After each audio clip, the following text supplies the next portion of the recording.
Assalamualaikum warahmatullahi wabarakatuh. Perkenalkan, saya Naila Kamzani sebagai pembicara satu. Saya Muhammad Ben Firjatullah sebagai pembicara yang kedua. Saya Rafael Adisono sebagai pembicara ketiga. Kami berasal dari SMA Negeri 14 Jakarta. Untuk mosi yang kami pilih adalah mosi mengenai kualitas pendidikan di Indonesia yang belum merata itu berdampak pada ketimpangan kemampuan akademik pelajar di berbagai daerah. Dan perspektif yang kami ambil dari mosi ini adalah afirmasi atau proposisi. Baik, saya akan mulai perdebatan dalam 3, 2, 1. Juri, hari ini kami dari tim proposisi meyakini bahwa ketimpangan kemampuan akademik pelajar di berbagai daerah merupakan akibat langsung dari kualitas pendidikan yang belum merata di Indonesia. Kami membangun 2 framing utama. Satu, kemampuan akademik ini dibentuk oleh kualitas pendidikan, di mana kemampuan akademik bukan sesuatu yang muncul begitu saja dari kemampuan individu, melainkan kemampuan akademik dibentuk melalui proses belajar yang dipengaruhi oleh kualitas guru, fasilitas sekolah, serta akses terhadap media pembelajaran. Lalu, jika kualitas pendidikan yang diterima siswa berbeda, maka kemampuan akademik yang dihasilkan juga akan berbeda. Framing yang kedua kami adalah yang diperdebatkan adalah kualitas, bukan sekedar akses sekolah. Oposisi mungkin akan mengatakan bahwa hampir semua daerah sudah memiliki sekolah. Namun keberadaan sekolah ini tidak otomatis berarti kualitas pendidikan yang sama. Karena itu, selama kualitas pendidikan masih berbeda antar daerah, maka hasil akademik siswa juga akan berbeda. Argumentasi kami pertama berdiri, ketimpangan kualitas guru menghasilkan ketimpangan kemampuan akademik. Guru adalah faktor utama dalam proses pembelajaran. Guru yang kompeten mampu menjelaskan materi dengan baik, membimbing siswa memahami konsep, serta mengembangkan kemampuan berpikir mereka. Sebaliknya, ketika kualitas guru atau jumlah guru terbatas, maka proses pembelajaran ini menjadi kurang optimal. Akibatnya, banyak siswa di daerah yang mendapatkan kualitas pengajaran yang lebih baik memiliki peluang lebih besar yang tinggi dibanding siswa yang tidak memperoleh kualitas pembelajaran yang sama. Limbeknya, karena guru adalah penggerak utama proses belajar, maka ketimpangan kualitas guru secara langsung menghasilkan ketimpangan kemampuan akademik. Curi. Argumentasi kedua kami berdiri, ketimpangan fasilitas pendidikan yang menciptakan peluang belajar yang tidak setara. Pembelajaran tidak hanya bergantung pada gurunya aja, tetapi juga pada fasilitas yang mendukung proses pembelajaran tersebut. Fasilitas seperti perpustakaan, lab, media pembelajaran, dan teknologi ini membantu siswa memahami materi secara lebih mendalam. Ketika fasilitas pendidikan yang tidak merata, maka kesempatan siswa untuk mengembangkan kemampuan akademiknya juga tidak merata. Akibatnya, hasil belajar yang diperoleh antar daerah ini menjadi berbeda. Mengapa oposisi mungkin mengatakan bahwa perbedaan kemampuan akademik ini disebabkan oleh usaha individu tersebut sendiri.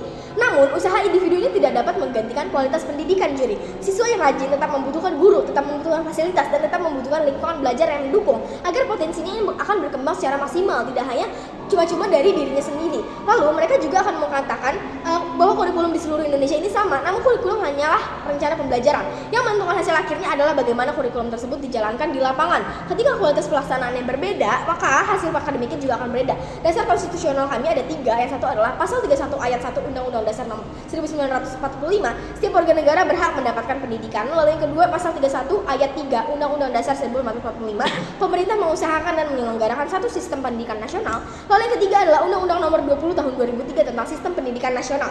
Pendidikan bertujuan mengembangkan potensi peserta didik agar menjadi manusia yang berilmu, cakap, kreatif, dan juga mandiri.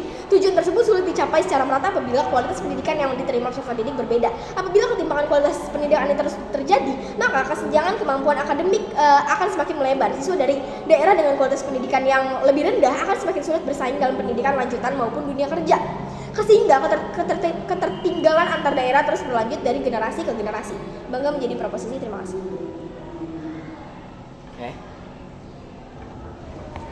Oke, saya akan berbicara dalam 3, 2, 1.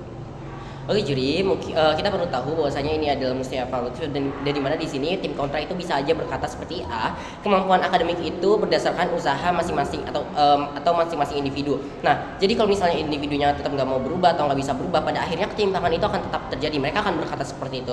Dan kami di sini secara jelas akan membantah ini juri karena mereka salah bahwa ketika kualitas pendidikan itu misalnya merata, setidaknya ini dapat menjadikan motivasi bagi individu ketika mereka malas belajar atau individu yang misalnya tadinya nggak mau datang ke sekolah dan lain sebagainya. Pun mereka malas belajar tapi kualitas pendidikan ini masih jelek dan tidak merata di dunia mereka, pada akhirnya individu itu akan semakin down dan nggak akan mengalami kenaikan. Misal kekurangan guru dan pada akhirnya individu yang malas belajar itu akan tetap malas karena nggak ada yang membimbing, nggak ada yang ngasih dia motivasi, sehingga pada akhirnya di dunia mereka ketimpangan itu akan tetap eksis secara jelas dan ini lebih buruk dibandingkan di dunia kami.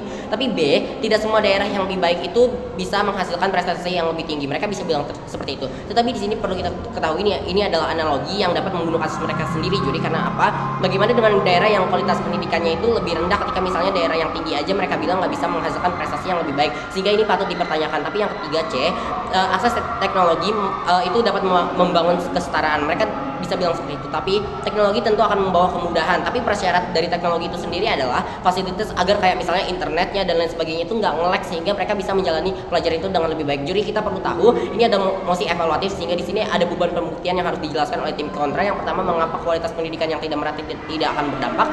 Tapi yang kedua, mengapa ini lebih urgent di dunia mereka dan mereka setidaknya memiliki dampak buruk yang masih bisa ditangani. Pahami juri bahwa kualitas pendidikan itu mencakup banyak hal, nggak hanya dari kemampuan kognitif aja atau faktor internal, tapi juga ada faktor eksternal kayak misalnya kualitas guru, kayak infrastruktur dan kurikulum yang harus dimeratakan. Oke, maka kami akan masuk ke dalam argumentasi kami yang pertama. Satu, prasyarat agar ketimpangan kemampuan akademik teratasi adalah memperbaiki kualitas pendidikan. A. Menurut Kementerian Sekretariat Negara Republik Indonesia, pertama, ada beberapa faktor yang dapat menyebabkan ketimpangan pendidikan, yaitu yang pertama, keterbatasan akses dan infrastruktur pendidikan yang kurang memadai. Yang kedua, kondisi geografis atau jalan yang tidak memadai. Yang ketiga, hambatan sosial dan budaya konsumsi sosial yang menganggap pendidikan bukanlah hal penting dan sebagainya. Keempat, keterbatasan guru. Kondisi ini seringkali menjadikan 3 mata pelajaran misalnya yang berbeda diampu oleh guru yang sama karena jumlah guru dalam lingkungan tersebut tidak cukup. Dan yang kelima, guru itu di daerah terpencil memiliki kualitas yang rendah. Karena apa? Banyak guru yang ingin kerja di daerah besar aja karena di situ fasilitasnya memadai sehingga mereka akan mendapatkan gaji yang cukup, dan sehingga pada akhirnya guru-guru yang dengan kualitas rendah itu tersisihkan dan hanya ada di daerah terpencil saja, sehingga akses pendidikan ketimpangan di sini terjadi secara jelas. Dua, dampak dunia kami masih bisa ditangani dan urgensi di dunia kami itu lebih esensial. Kenapa? Ada orang yang malas misalnya dan sebagainya, tapi kalau misalnya fasilitas dia bagus, dia pasti pada akhirnya akan mau belajar. Tapi yang kedua, ini lebih urgent karena output dan input itu harus sama pada akhirnya. Ketika pemerintah mengeluarkan effort yang besar, maka dia akan menghasilkan input yang besar pada akhirnya, dan ketimpangan itu tidak akan terjadi. Tentu yang ketiga, ini adalah hak dan kewajiban seperti yang dibicarakan oleh pembicara pertama tadi, bahwasanya setiap warga negara itu juga harus memiliki hak mendapatkan pendidikan yang layak dan sama. Jadi di berbagai daerah ini tuh harus dipenuhi dan didapatkan. Terima kasih.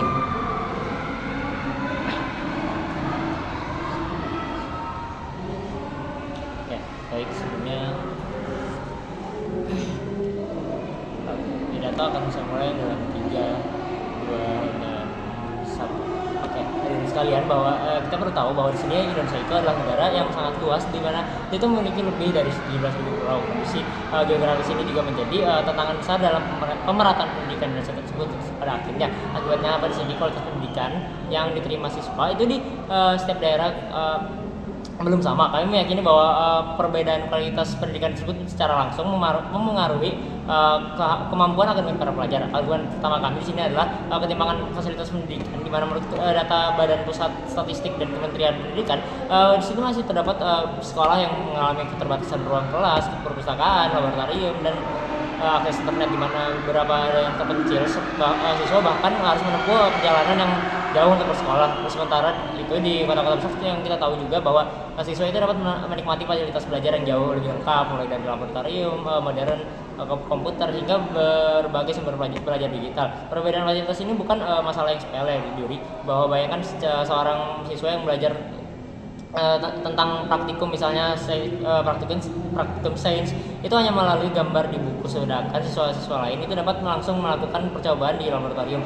Keduanya itu memiliki pelajari materi yang sama, tapi pengalaman yang belajar yang mereka dapatkan itu pada akhirnya sangat berbeda. Perbedaannya ini yang pada akhirnya itu akan mengaruhi pemahaman dan kemampuan akademik mereka. Di mana argumen kedua juga bahwa di sini adalah ketimpangan distribusi dari kualitas tenaga pendidik, di mana guru merupakan ruang kembang pendidikan. Namun pada kenyataannya di sini distribusi guru di Indonesia itu belum merata, bahwa beberapa daerah itu masih mengalami kekurangan guru, terutama untuk mata pelajaran seperti matematika, IPA, dan bahasa Inggris. Bahkan terdapat sekolah yang mengharuskan satu guru itu untuk mengajar beberapa mata pelajaran sekaligus karena keterbatasan tenaga pengajar. Sebaliknya di sini kita tahu bahwa di sekolah-sekolah yang berada di wilayah perkotaan itu umumnya memiliki jumlah guru yang lebih memadai pada akhirnya, dan akses yang lebih mudah terhadap pelatihan profesional. Akibatnya apa di sini? Kualitas pembelajaran yang diterima siswa menjadi berbeda, di mana ketika kualitas pelajaran berbeda, maka hasil belajar yang diperoleh para siswa juga akan cenderung berbeda. Argumen ketiga di sini kami bahwa akses terhadap teknologi dan informasi pada era digital saat ini, teknologi menjadi bagian penting dalam pendidikan, sehingga banyak materi pelajaran video edukasi lalu bank soal hingga kelas daring tersedia melalui internet. Namun pada akhirnya itu tidak semua siswa memiliki kesempatan yang sama untuk mengaksesnya.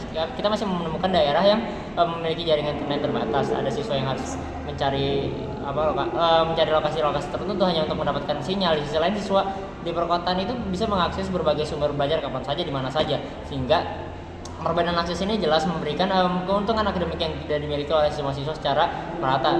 Hadirin yang kehormati, ketimpangan tersebut juga terlihat pada berbagai hasil asesmen pendidikan. Hasil PISA menunjukkan bahwa kemampuan membaca, matematika, dan sains siswa Indonesia itu masih menghadapi tantangan yang besar. Bangga menjadi promosi. Terima kasih. Terima kasih. Terima kasih.